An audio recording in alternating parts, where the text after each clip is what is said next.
Таны амьдралын хамгийн чухал зүйл юу вэ? Энэ тухай нэг бодоод үзтээ. Хэрвээ танд бодох хугацаа хэрэгтэй бол яг одоо намайг паузлж байгаад бодоод үзээрэй. Миний амьдралын хамгийн чухал зүйл юу вэ гэвэл нэгдүгээрт миний эрүүл мэнд, хоёрдугаарт миний гэр бүл, гуравдугаарт миний зорилго.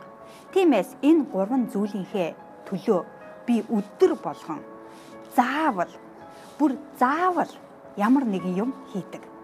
Эрүүл мэндийнхээ төлөө би дасгал хийдэг. Хичнээн завгүй байсан ч, хичнээн залхуу хурж байсан ч, хичнээн мундаг шалтгаан байсан ч хамаагүй би дасгал хийдэг. Яагаад гэвэл эрүүл чирэг байж ээж би гэр бүлтэй сайн сайхан бүхнийг өгч чадна. Эрүүл чирэг байж ээж би зорилгодоо хүрч чадна. Тиймээс миний эрүүл мэнд маш чухал. Мөн ялгаагүй гэр бүлийнхээ төлөө би өдөр болгон цаг гаргадаг. Жишээлбэл би хүүхдүүдтэй ном уншиж өгөх, хамтдаа тоглох, мөн ярилцах тэр цагийг өдөр болгон гаргадаг. Мөн ялгаагүй нөхөртөө ч гэсэн өдөр болгон цаг гаргадаг. Ингээд 3 дугаарт зорилгынхаа төлөө өдөр болгон ямар нэгэн юм хийдэг.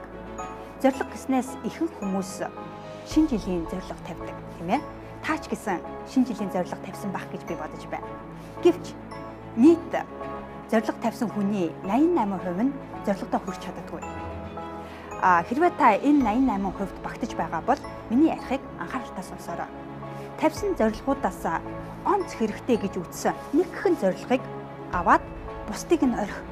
Тэгээд энэ нэг зорилгоо өөртөө өдөр болгон сануулгах хэрэгтэй. Үүний тулд зорилгоо цаасан дээр бичиж аваад нүдэнд харагдах газруудад байрлуулах нь маш чухал. Жишээлбэл бааны өрөөнийхөө толон дээр ч юм уу, компьютер дээр ч юм уу, гадаа гарах хаалган дээр ч юм уу, эсвэл хүрэгчин дээр байрлуулснаар илүү үр дүнтэй байдаг.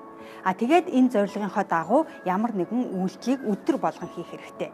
Хичнээн завгүй байсан ч, хичнээн залхуу хурж байсан ч, зочинтой байсан ч, бие тавгүй байсан ч, сэтгэл санаагаар унж байсан ч хамаагүй заавал үйлдэл хийх хэрэгтэй. Газар хөдөлж, гал гарч, байгалийн гамшиг тохиолдоогүй бол зорилгынхаа төлөө өдөр болгон ямар нэгэн үйлдэл заавал хийх хэрэгтэй. Оройтож унтсан ч байсан хамаагүй, маргааш нь шаардлагатай байсан ч хамаагүй зорилгынхаа төлөө ямар нэгэн алхам заавал хийх хэрэгтэй. Өдөр болгон. Чухал гэж үзэж байгаа зүйлүүдээ чухал байлгах нь л чухал юм. Ингэж чадвал та энэ нэг зорилготоо хүрч чадна. Хэрвээ та энэ нэг зорилготоо хүрч чадсан бол дараагийн зорилготоо хүрэх боломжтой. Хэрвээ танд энэхүү бичлэг таалагдсан бол лайк дараад найз нөхдөд түгээгээрэй.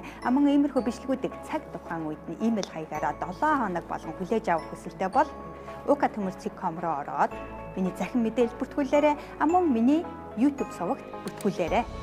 Хүс хий хүр. Зөвхөн таны өөрийн хүсэл эрмэлзэл таныг амжилтанд хүргэнэ. Ukatömür, Лос Анжелес.